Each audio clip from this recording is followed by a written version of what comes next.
Bueno, muy buenos días. Espero que estén muy bien.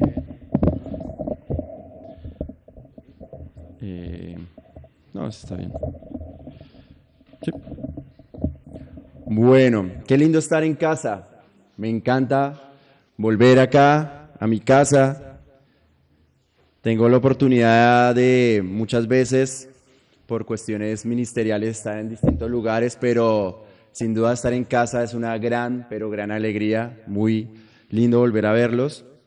Sé que muchos nos están preguntando y están orando por nosotros acerca de algunos viajes que hemos tenido en la ciudad de Córdoba. Fuimos para ir allí a conectar con distintos estudiantes para compartir el Evangelio y armar un grupo en esa ciudad. Muy linda ciudad, tremendo. Los que no la conocen o quizás la conocen poco, es una ciudad tremenda, el campus es hermoso. Y en la próxima semana vamos a estar yendo a Mendoza. Así que agradecemos mucho sus oraciones, siempre recordarles que este ministerio que nosotros estamos desempeñando lo hacemos con ustedes para llevar juntos el cumplimiento de la gran comisión en la universidad.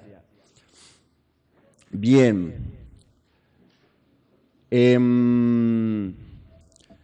Algo que quería mencionar, muy cortito también, conectando con lo que nuestro pastor nos dice acerca del estar atento a los demás. Recordemos que estamos llamados a ir y a ser discípulos. Tal cual como dijo nuestro pastor, el hacer discípulos requiere que nosotros tomemos la responsabilidad de ir, consultar, preguntar cómo está el hermano, cómo está la semana, un llamado, un mensaje. Es supremamente importante. Yo ya no sé si a veces también hablar en portugués o en español. Esta semana tuve la charla me encantó, me emocionó escuchar a Fernanda. Tuve como 6 entrevistas con chicos de Brasil. Entonces va a tocar hablar un poquito más de portuñol. Decir buen día, ¿cierto, Fer? Bien, anoche con los jóvenes estuvimos en un tiempo muy lindo. Pasamos un tiempo de comunidad. Y saben, descubrimos que muchos tienen tremendo talento para el ping-pong. Interesante. Ah, mira, mal, vamos a hacer un torneo de ping-pong, porque salió varios con el talento del ping-pong a full.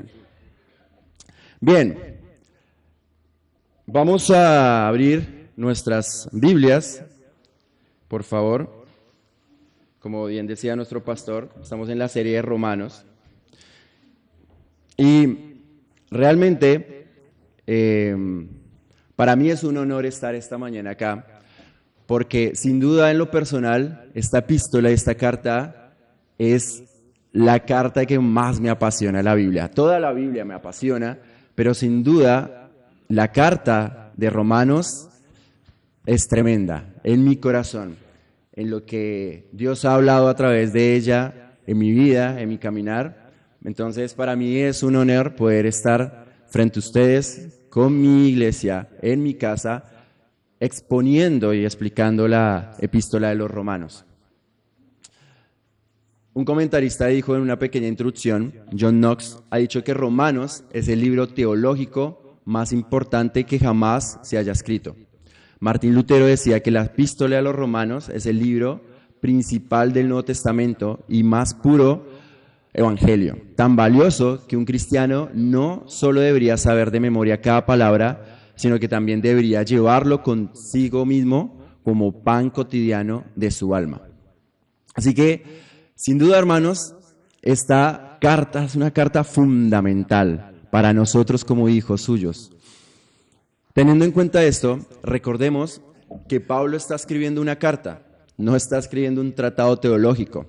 Entonces, cada capítulo está dado en una narrativa de una historia. No es que comienza en una parte, habla de teología, habla después de justificación, habla de gracia. No, es una carta que tiene un inicio y tiene un final. Así que es importantísimo que vamos acerca del contexto de lo que vamos a leer en la mañana de hoy. Como ustedes saben, en este punto de la historia en Romanos, el apóstol Pablo estaba escribiendo desde probablemente Corintio esta carta a un grupo de seguidores de Cristo en Roma, pero tenían la particularidad que estaban en un momento donde algunos de ellos judíos habían vuelto de un exilio del emperador entonces. Así que habían gentiles, habían judíos, allí en la capital del imperio más vasto y grande que ha existido. Y la idea de Pablo era que ellos pudieran vivir unidad y no tuvieran sectarismo, ni hubiera discusión para que después fueran unidos y enviados a España. Esa era la idea de Pablo. Vio una gran importancia en esta iglesia que si estaba fortalecida podía ser enviada para llevar el evangelio a España. Así que recordemos un poco el contexto de lo que venimos estudiando. Capítulo 1 nos narra acerca de qué es el evangelio. ¿Recuerdan un versículo muy importante? No me avergüenzo del evangelio, porque es poder de Dios para salvación. Después habla acerca de quiénes necesitan el evangelio. Entonces habla una descripción muy fuerte de los paganos, idólatras, al final del capítulo 1. Y en el capítulo 2 le habla fuertemente a los moralistas, que también necesitan del evangelio. De hecho, ya su propia actitud de juzgar a los otros ya los pone en evidencia. Y al final del capítulo 2 le comienza a hablar a los judíos, los religiosos especialmente, dando a entender que sí, vos judío también necesitas del evangelio. Pero recordemos el contexto, ¿no? Una iglesia, comunidad, donde habían judíos y donde habían gentiles, con todo lo que eso implica, diferentes tradiciones y maneras de convivir. Así que al final del capítulo 2 comienza a dar un enfoque muy puntual acerca del pueblo judío. Y eso es lo que vamos a leer y estudiar en esta mañana. No es judío simplemente el que lo dice, sino el que es de corazón. Así que ahora Mati nos va a leer desde el capítulo 2, vayan así a sus Biblias puntualmente. Vamos a leer desde el capítulo 2, desde el versículo 29, y vamos a pasar del capítulo 3, versículo 1 al 8, para entender el contexto, ¿ok? Mati, fuerte y claro, por favor. Pues es judío el que lo es interiormente, y la circuncisión es la del corazón, por el espíritu, no por la letra, la alabanza del cual no procede de los hombres, sino de Dios. ¿Cuál es entonces la ventaja del judío? ¿O cuál el beneficio de la circuncisión? Grande, en todo sentido. En primer lugar, porque a ellos les han sido confiados los oráculos de Dios. Entonces, si algunos fueron infieles, ¿acaso su infidelidad anulará la fidelidad de Dios? De ningún modo. Antes bien, sea hallado Dios veraz, aunque todo hombre sea hallado mentiroso, como está escrito, para que seas justificado en tus palabras y vencieras cuando seas juzgado. Pero si nuestra injusticia hace resaltar la justicia de Dios, ¿qué diremos? ¿Acaso es injusto el Dios que expresa su ira? Habla en términos humanos. De ningún modo, pues de otra manera, ¿cómo juzgaría Dios al mundo?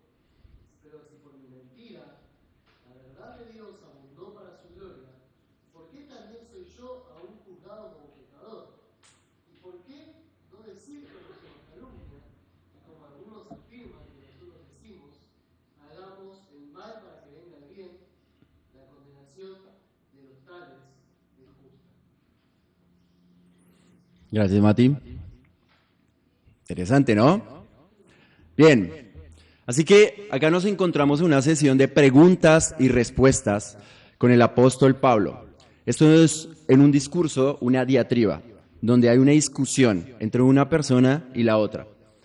Definitivamente el apóstol Pablo tiene una mente brillante y con la revelación del Espíritu Santo estaba dando a entender un punto crucial. Estaba planteando las preguntas que anticipó que estaban en la mente de muchos de sus lectores judíos. Recuerden que está hablándole a los judíos.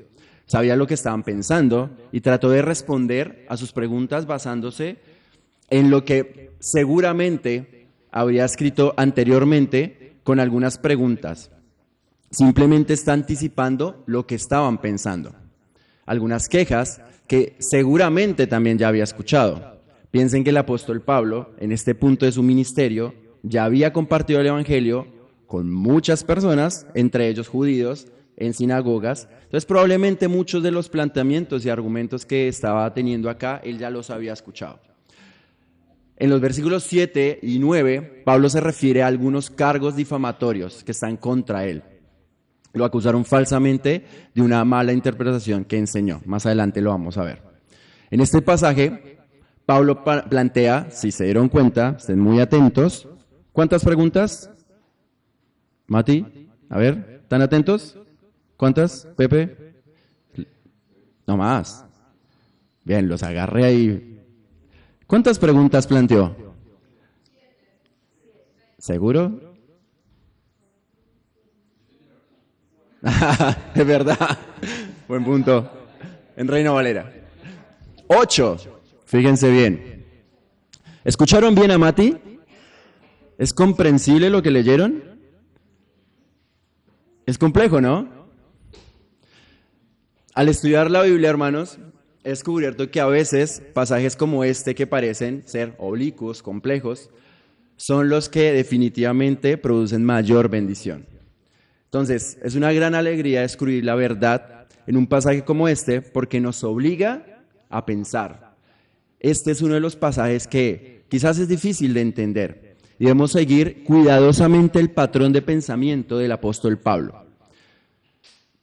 La comprensión de estos versículos, hermanos, no es superficial. Así que estamos muy atentos a cada una de las partes y preguntas, versículo por versículo, que vamos a leer. ¿Ok? ¿Qué les parece si oramos antes de iniciar? Señor Jesús, te damos gracias, Padre, Cristo, por este tiempo.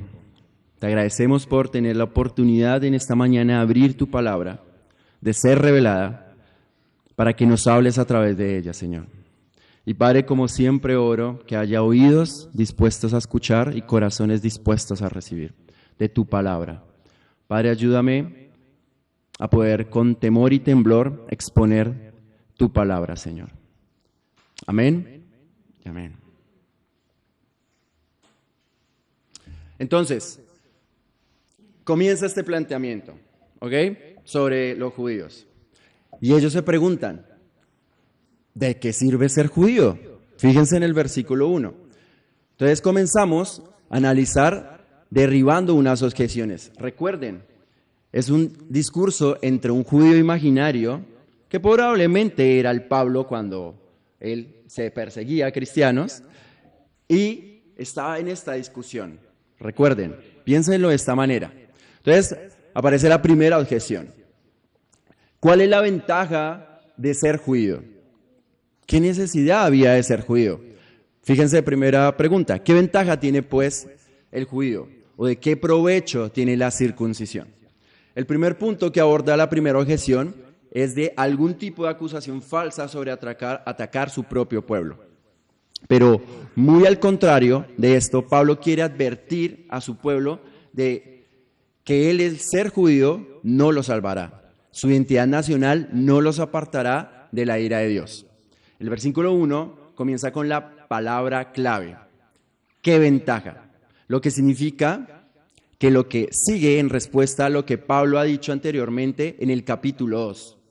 Pablo acaba de decir que la circuncisión salva. ¿Están atentos? No salva. La circuncisión, hermanos, es simplemente el corte humano, pero no hace nada por el alma. ¿Qué ventaja fuese esa? Yo me imagino los judíos pensando eso, ¿no? Como, Pablo puede anticipar que la gente va a malinterpretar que él está en contra de los judíos, es que está en contra del Antiguo Testamento. Pero podríamos hacernos la misma pregunta en la actualidad. ¿Qué ventaja fue crecer en una familia cristiana si eso no garantiza su salvación? ¿Cuál es el beneficio? ¿De qué te sirve que fueras a la escuela dominical semana tras semana? ¿O qué te sirve haber ido a una escuela cristiana si eso no te pone en el reino de Dios? ¿Qué ventaja tiene para usted ir a una buena iglesia? Y una iglesia que enseña la Biblia, se predica la palabra de Dios y todavía no se es salvo por el hecho de asistir a una. ¿Cuál ventaja? Todos deberíamos hacernos estas preguntas. ¿Y ustedes qué creen que responde Pablo? Y pues mucha es la ventaja, ¿ok? Fíjense en el versículo 2, le dice a los judíos, pues qué ventaja, mucha es la ventaja, mucha dice allí la Biblia. De todas maneras, primero, ciertamente que les ha sido confiada la palabra de Dios. Y fíjense que es muy interesante, por eso les digo, es una carta, porque dice primero, no dice segundo y tercero. Después él retoma en el capítulo 9, cuando vayamos al capítulo 9. Primero, una de las razones por la que Dios usa al pueblo judío era para dar a conocer su palabra y preservarla y vivir distinto. Era un privilegio que por soberanía de Dios los eligió a tal tarea. No es que fueron especiales, sino por soberanía de Dios los eligió para tal tarea. Por ejemplo, imagínense que Argentina, como nación, fuera la nación escogida por Dios para dar algo divino que pueda transformar la vida de millones de personas. ¿Cómo verían esto? Sería un honor, ¿cierto? La palabra de Dios les ayuda a preservar a los judíos de persecución, de cuestiones naturales, pestes, guerras, hambrunas. Al ser regidos por la palabra de Dios, eran cuidadosos en su modo de vivir. ¿No han notado eso en la historia del pueblo judío? De hecho, tuvieron tremenda persecución en la Edad Media porque eran los únicos que no enfermaban. Y eran porque simplemente cuidaban normas que se les estaba indicando en la palabra de Dios. Normas tan sencillas como la higiene. ¿Sabían eso? Tremendo. Algunas versiones dice, en primer lugar, que les fueron confiados los oráculos de Dios. No sé si en alguna de sus versiones leyeron, oráculos. ¿Sí? Ah, sí. Los oráculos de Dios se refiere a la Biblia, específicamente al Antiguo Testamento. Se refiere a la revelación del Dios que salva. Esto se refiere al mensaje del Evangelio y al camino de salvación que se dio a conocer en las Escrituras. Pablo dice que este conocimiento fue una enorme ventaja para que el judío creciera escuchando la palabra de Dios, porque nadie puede ser salvo a menos que conozca la verdad de la gracia salvadora a través de su palabra. Recién ayer con los jóvenes en la noche, los jóvenes no me dejan mentir, ¿cierto? ¿Qué día hablamos? Que sin conocer la Biblia y tenerla, es imposible saber lo que Dios tiene para nosotros para saber la gracia salvadora del Señor. Pablo responde en esta primera objeción que está siendo antijudío y no, diciendo que sí hay una gran ventaja en ser judío por el conocimiento que tiene, pero el simple hecho de conocer el Evangelio en la cabeza no te convierte a nadie en cristiano. Pero que en este punto, hermanos, quiero que reflexionemos sobre esto. El mero hecho de que en este tiempo, en este preciso momento, estés expuesto a la palabra, es una enorme bendición, hermanos. En este mismo segundo, estás expuesto a lo que miles de millones de personas del mundo nunca han escuchado. Estás en un lugar muy privilegiado, ya que tienes acceso a la Biblia. Estás en un lugar de tremendo privilegio. Eres bendecido y favorecido por Dios, al igual que en ese momento al judío a quien se le confió la palabra de Dios. Es una gran ventaja en este momento, hermanos, estar expuesto a la verdad. La verdad los hará libres. Yo soy el camino, la verdad y la vida. Así que es una gran ventaja. Y estamos en este momento teniendo el privilegio de abrir y estar expuestos a la verdad de Dios. ¿Ok? ¿Me siguen? Segunda objeción. Dios es fiel. Vamos a ver la sección entre el versículo 3 y el versículo 4.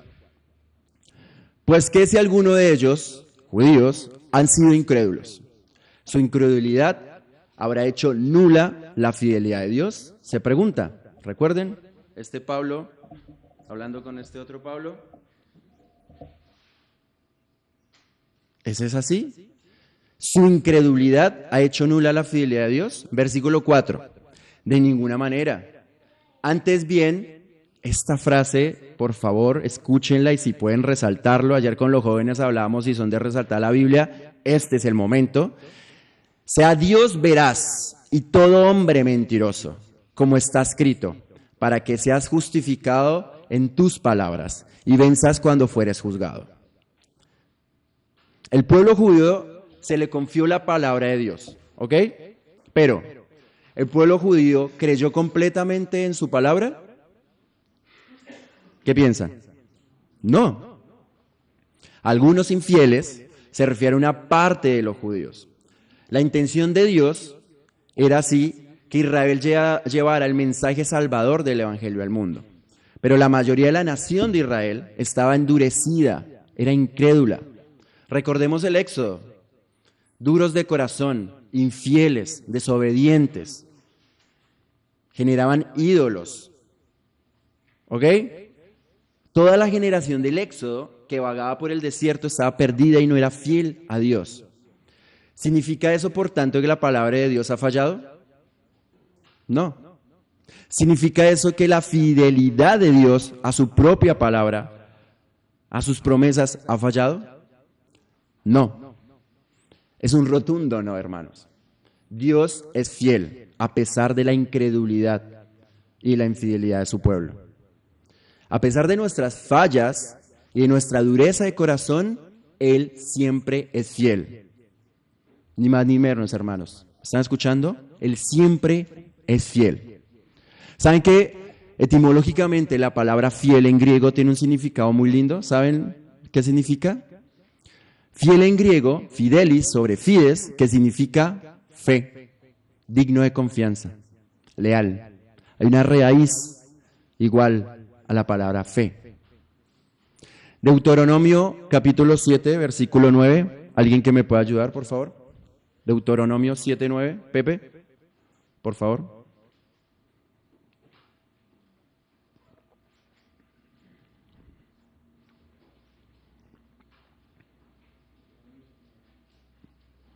Reconoce, por lo tanto, que el Señor tu Dios es verdaderamente Dios. Él es Dios fiel, quien cumple su pacto por 1000 generaciones y derrama su amor inagotable sobre quienes lo aman y obedecen sus mandatos. Bien, gracias, Pepe. Tremendo, ¿no? Dios es fiel, siempre fiel. La respuesta de Pablo en el versículo 4 es una respuesta importante sobre este punto. Como les dije, señálenlo. Y habla de la verdad de Dios. De ninguna manera, antes bien, sea Dios veraz y todo hombre mentiroso. Como está escrito, para que seas justificado en tus palabras y venzas cuando fueres juzgado. Él exclamó nuevamente, de ninguna manera.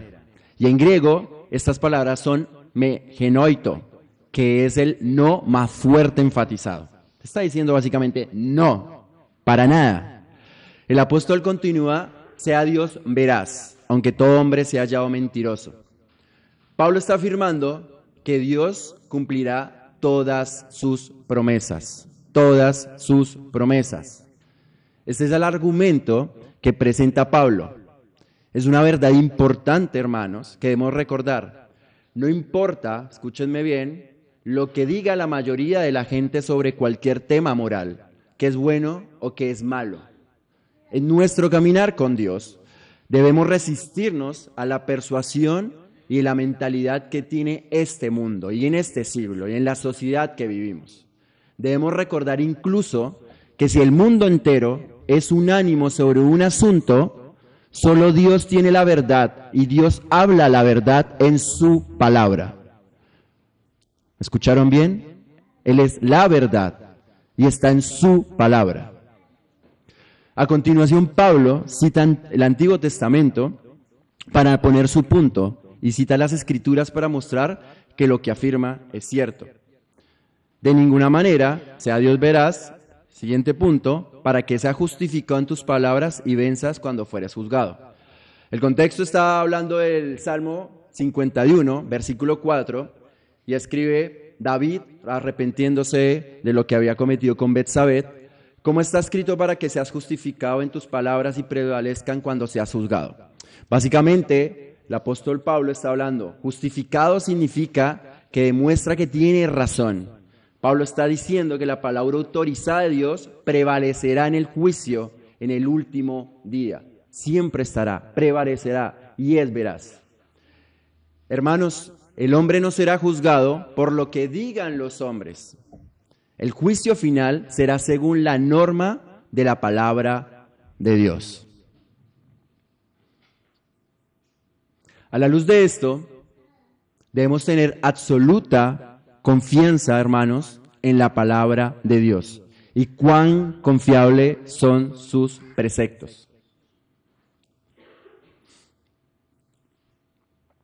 Teniendo en cuenta esto, el contexto le está diciendo a los judíos, el único que salva es Jesucristo, el Hijo de Dios.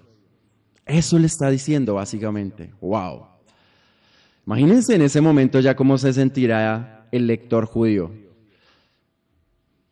Movilizado, quebrantado. Algo está siendo confrontado de una manera tremenda. Tercera objeción, la justicia de Dios. Nuevamente, recuerden, Pablo está hablando con Pablo en esta diatriba. Versículo 5. Vamos a ver del 5 y el 6 en esta objeción. Y si nuestra injusticia hace resaltar la justicia de Dios, ¿qué diremos? ¿Será injusto que Dios dé castigo? Hablo como hombre, dice. De ninguna manera. De otro modo, ¿cómo juzgaría Dios al mundo?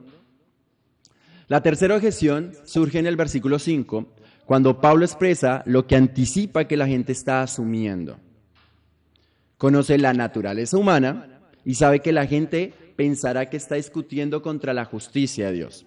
Por lo tanto, debe refutar esta suposición errónea.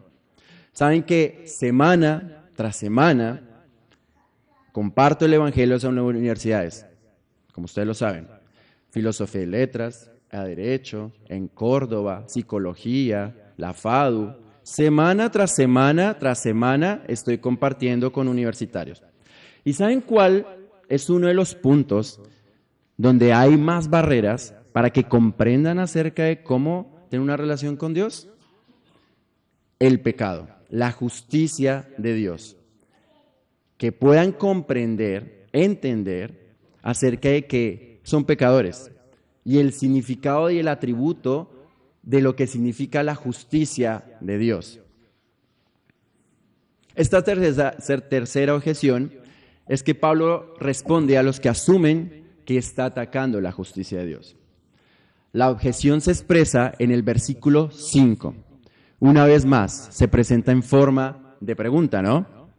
Pablo escribe, si nuestra injusticia, es decir, el pecado, y la incredulidad del pueblo judío demuestra la justicia de Dios, es decir, realza la gloria de Dios, esta lógica invertida, síganme hasta acá, por favor, pónganme mucha atención, porque esto, como les decía, necesitamos pensar mucho acerca de lo que Pablo nos quiere decir acá. Esta es la lógica invertida, que dice, si nuestro pecado trae gloria a Dios, pues entonces, ¿por qué no pecamos más? Básicamente está diciendo esto. Acá le está diciendo, pues, si esto trae gloria, pues, pequemos más. Si el que yo sea malo hace que Dios se vea justo, ¿por qué me castiga? Un ejemplo muy sencillo. Un policía agarra a un ladrón, ¿ok? Y el ladrón le dice, si me agarras, no vas a tener trabajo, se te va a acabar el trabajo. Y el policía le dice, sí, no está bien, y lo suelta. ¿No les parece eso ridículo? Es ridículo. El policía tiene que hacer su trabajo y llevarlo ante la justicia. El ladrón cometió un delito y debe ser juzgado por el delito. Una injusticia, hermanos, demanda una acción de justicia perfecta. Si Dios no juzga mi pecado, no será justo que Dios juzgue al mundo. Pero Él tiene autoridad de ser justo porque no pasa por alto la injusticia. ¿Ok? Pablo continúa. ¿Qué diremos? Versículo 5. Nosotros, se refiere a este objetor imaginario, ¿ok? Pablo en esencia lo está citando y puede escuchar a este objetor decir, el Dios que aplica su ira es injusto, ¿verdad? Pablo sabía que algunos estaban sacando la conclusión errónea, escúchenme bien, de que el juicio y la ira de Dios son injustos. No es así. No hace parte del carácter de Dios. Y Pablo corrige ese pensamiento falaz en el versículo 6. Fíjense. Y nuevamente dice, ¿qué dice versículo 6? De ninguna manera. Nuevamente, de otro modo, ¿cómo juzgaría Dios al mundo? De ninguna manera. Pablo derriba ese argumento defectuoso. Pablo argumenta siguiendo esta lógica. Dios juzgará a todos los judíos incrédulos, al igual que a todos los gentiles incrédulos. ¿Por qué? Porque no hay ninguna excepción, hermanos, especial para que cualquiera que esté fuera del Señor Jesucristo escape del juicio de Dios y de su ira santa. Dios es justo en su juicio de los pecadores y no puede pasar por alto el pecado. Y esto incluye a los judíos. Un comentarista dijo acerca sobre la justicia de Dios. Y quiero, hermanos, que en este punto, si algo te está diciendo Dios en esta mañana, es acerca de este atributo. Dios es un Dios justo. Dios se aira. Y es un atributo que tenemos que tener en cuenta si realmente queremos conocer a Dios. Richard Strauss dijo, la rectitud o justicia es la expresión natural de su santidad. Si Él es infinitamente puro, quiere decir que debe oponerse a todo pecado, y esa oposición debe demostrarse en el tratamiento que Él da a sus criaturas. Cuando leemos que Dios es recto o justo, se nos está asegurando que sus acciones hacia nosotros están en completo acuerdo con su naturaleza santa. Estas palabras de Richard Strauss nos llevan muy cerca a una definición de justicia divina. Dios es justo, hermanos. Gústete o no, Dios es justo. No puede pasar por alto nuestro pecado, nuestras faltas. No puede, no está en su naturaleza, en su carácter. Dios es un Dios justo y se aira. Finalmente, cuarta objeción, la santidad. Vamos a leer la sección del 7 al 8.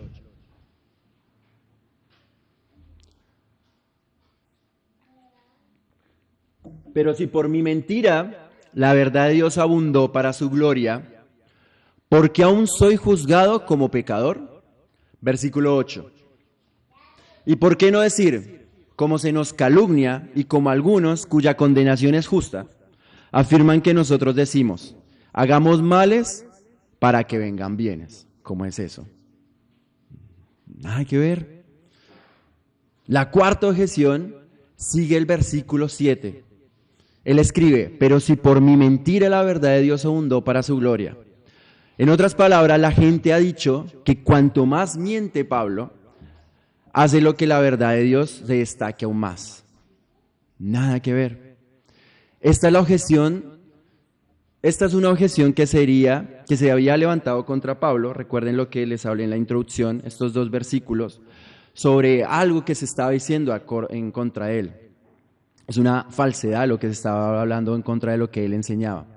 Esto es lo que la gente estaba diciendo en realidad cuando calumniaban a Pablo y lo acusaban falsamente de enseñar una visión distorsionada del pecado, del hombre que agranda la gloria de Dios. Básicamente, alguien está distorsionando el mensaje de la gracia. Básicamente lo que está diciendo acá. Pablo aborda ese pensamiento específico nuevamente en Romanos capítulo 6. Y esto es un punto muy interesante, de hecho, contra una corriente católica romana donde puede decir, total, si hay gracia, entonces, ¿por qué no sigues pecando? Miren lo que dice Romanos capítulo 6, versículo 1 y 2. ¿Qué pues diremos? ¿Perseveraremos en el pecado para que la gracia abunde? De ninguna manera, porque los que hemos muerto al pecado ¿cómo viviremos aún en Él? Así que básicamente Él nos está diciendo, no, al contrario, si realmente caminas en la gracia, no practicas el pecado. Y como dice Juan, que lo estudiamos en Berazategui, Dios es luz, no es oscuridad. Y si caminas en la luz, te estás engañando si no caminas según Dios te está mandando. Obedecemos a Dios y como lo obedecemos, lo amamos a Dios. Así que de ninguna manera la gracia no te da permiso para pecar. Al contrario, debe haber un genuino arrepentimiento para caminar una vida santa, temerosa, que le agrade a nuestro Señor. Y finalmente, el versículo 8, y termina de una manera muy certera. Estos 8 versículos. ¿Y por qué no decir, como se nos calumnia, y como algunos cuya condenación es justa, afirman que nosotros decimos, hagamos males para que vengan bienes? En otra versión dice, cuanto más pecamos mejor. A los que dicen tales cosas, pues la verdad merecen ser condenados. Tristísimo. Pues sí, no conocieron de Cristo, no conocieron de la gracia. Si tienen ese tipo de pensamiento, probablemente no conocen del Evangelio, de ninguna manera, y seguramente. Muchos debates hay sobre si soy salvo o no soy salvo. Hermano, hermana, si caminas en la gracia y entiendes la revelación y el quebrantamiento de corazón, seguramente no vas a pensar de esta manera como esta persona con la cual Pablo está debatiendo.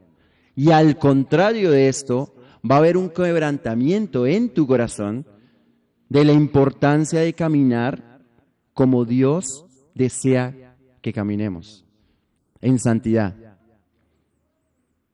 De hecho, Pablo responde tan abruptamente que ni siquiera quiere ahondar en esa mala suposición. Las objeciones están tan alejadas de la verdad que el apóstol le respondió. No desperdicia más tinta y dice, no respondió el versículo 8. De esas 8 preguntas. No la respondió. Simplemente que afirma, su condenación es justa. Wow. Hermanos queridos, conclusión. No sé si lo puedes pasar, Joe.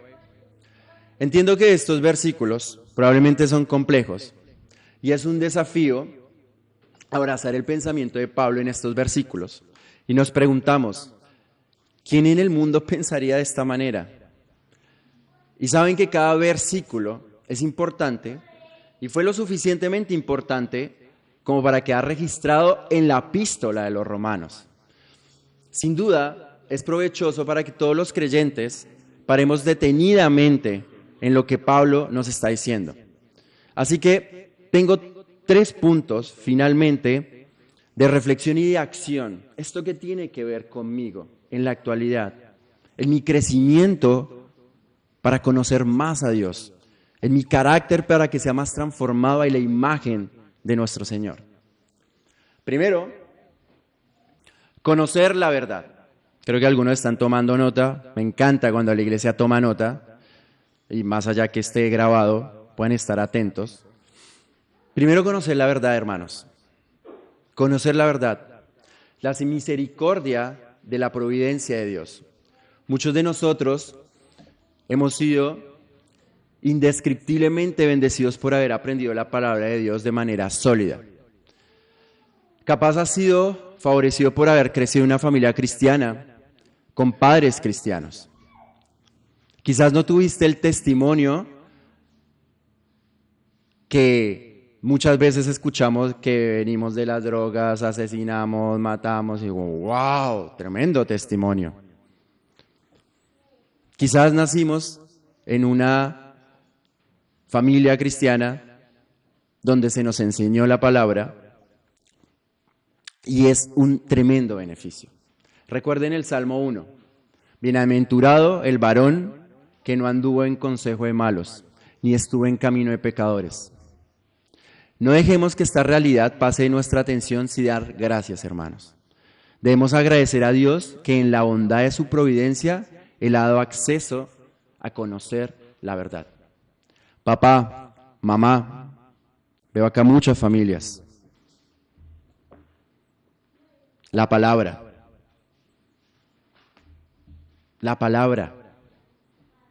Llevémonos este pensamiento, la palabra.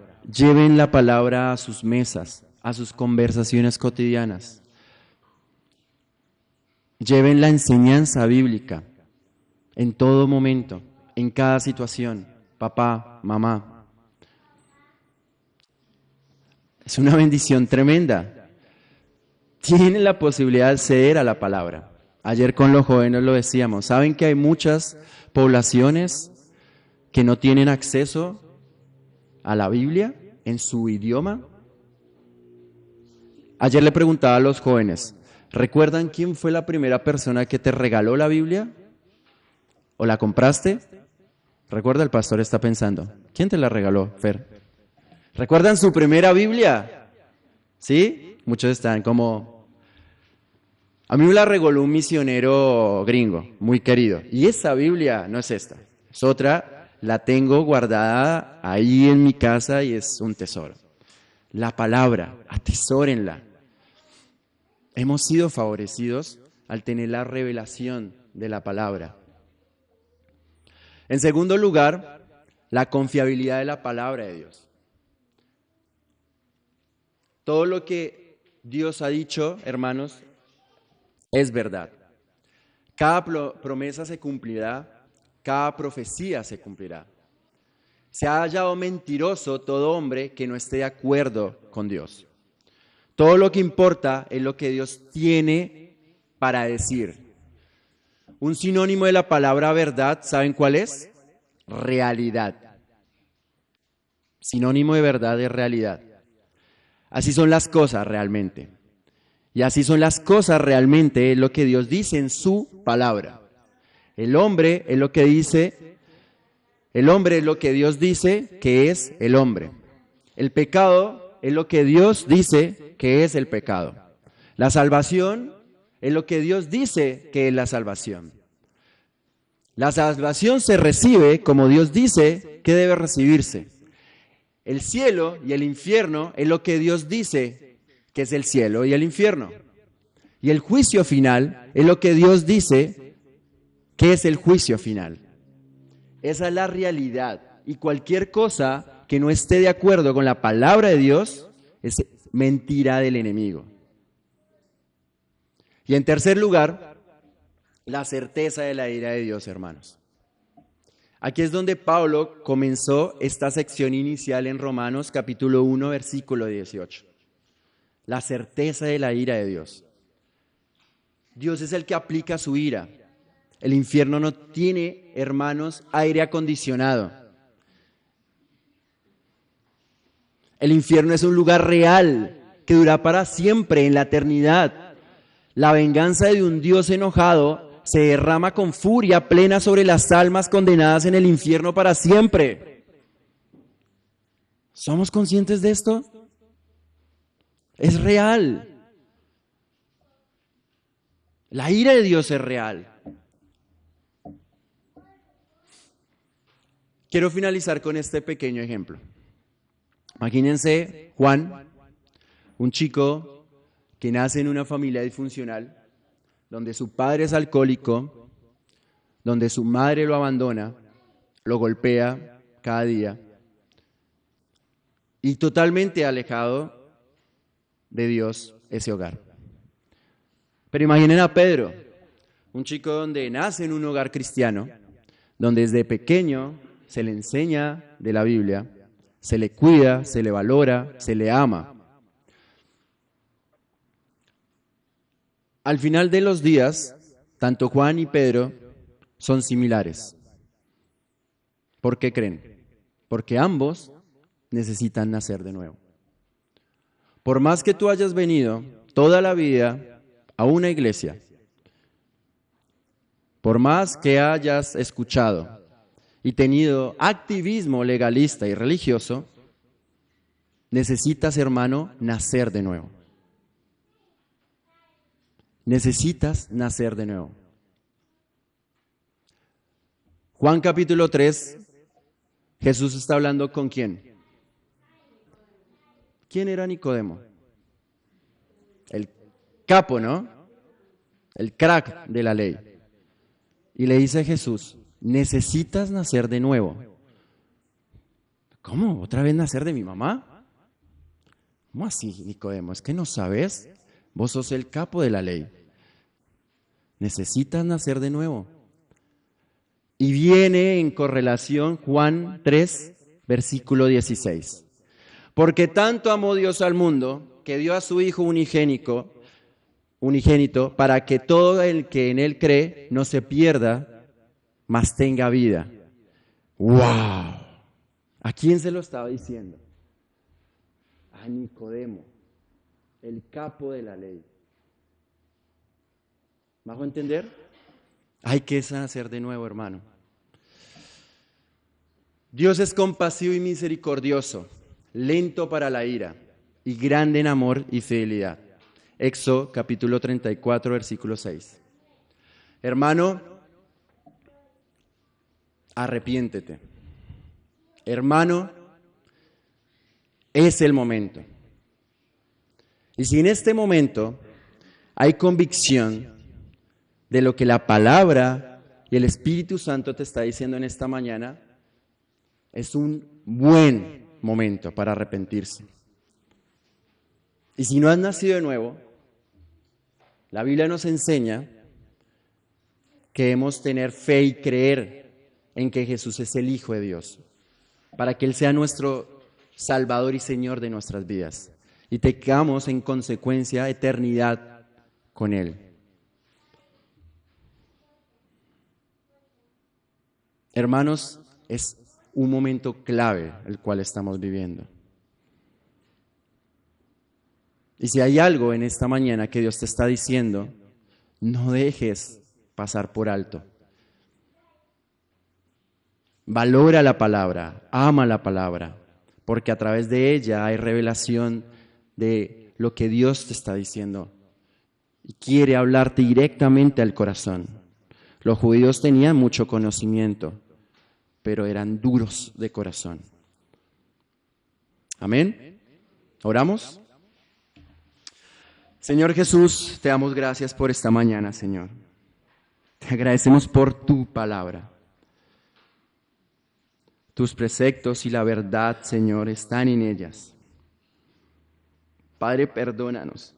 Perdónanos porque muchas veces tenemos actitudes religiosas, legalistas. En esta mañana directamente nos estás hablando acerca de tener un corazón constrito, un corazón humilde, quebrantado, Señor, ante vos. Espíritu Santo, ayúdanos a caminar vidas santas y piadosas que te agraden. Padre, ayúdanos en cada situación de nuestras vidas, Señor. Somos humanos falibles, llenos de fallas. Pero qué lindo, Señor, pensar en el gozo y la gracia y misericordia, que ahora nos ves de otra manera porque Cristo está en nuestras vidas, Señor. Padre, gracias por ese bendito sacrificio en esa cruz, por tu resurrección, Padre, y porque en este momento, por gracia y misericordia, ahora nos ves distinto.